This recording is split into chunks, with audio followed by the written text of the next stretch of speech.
Hey everyone, in this video we're going to learn about how to import API JSON data into Python object and into Pandas DataFrame and back into JSON. Okay, so let me go ahead and open IPython.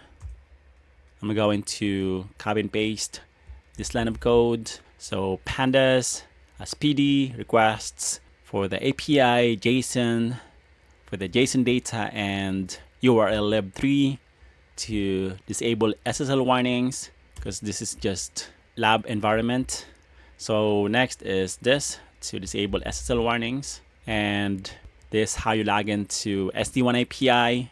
So this is a session-based authentication. So I'm just going to copy all these line of code, copy, paste, enter.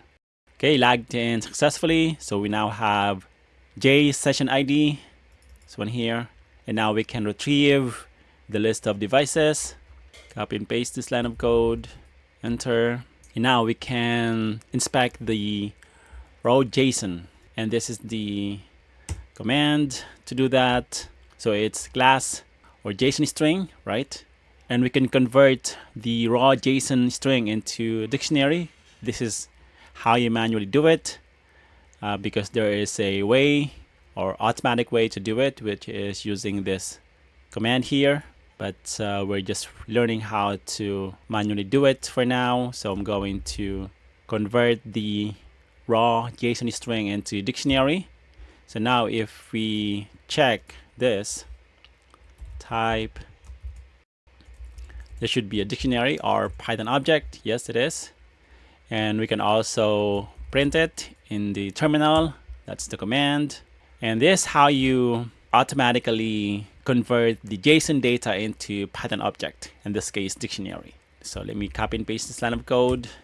So data is now, it's now dictionary. Yes, it's a dict.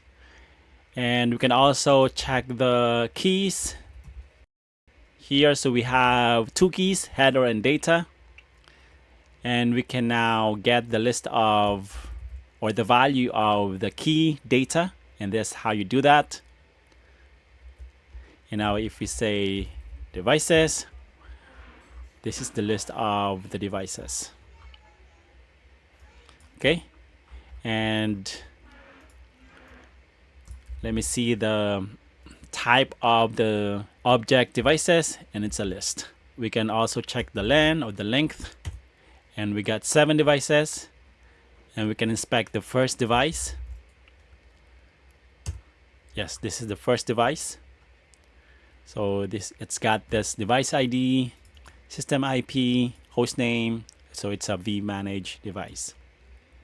Okay, and this is how you convert the Python object into Pandas DataFrame.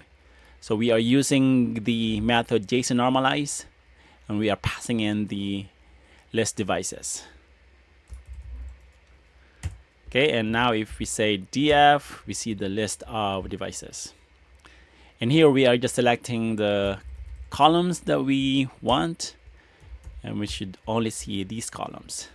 We can also say head to see the first 5 devices. And now we can also convert the data frame into Excel. So we are using the toExcel method, and we should see the file here. Okay, and we can now convert back the data frame into JSON string, and that's how you do it. We are calling the toJSON method. Okay, and we can now see the contents of the JSON output object in here. This is the contents, and we can also save it into a file with a extension of .json. All right, so that's how you can save the JSON data into a file. So these are the key takeaways. So the response.tags allow us to inspect the raw JSON string before we can use the response.json command, and we can manually parse the JSON using this function here, the loads function, and this is how you can call the JSON method to convert the JSON data into Python object. And of course, you can convert the Python object into a data frame for a structured analysis, and you can convert the data frame back into JSON, and that's what we did here. All right, so that's all I wanted to cover in this video. So hopefully you found this video useful. If you did, don't forget to hit like, subscribe, and I'll see you in the next one. Bye for now.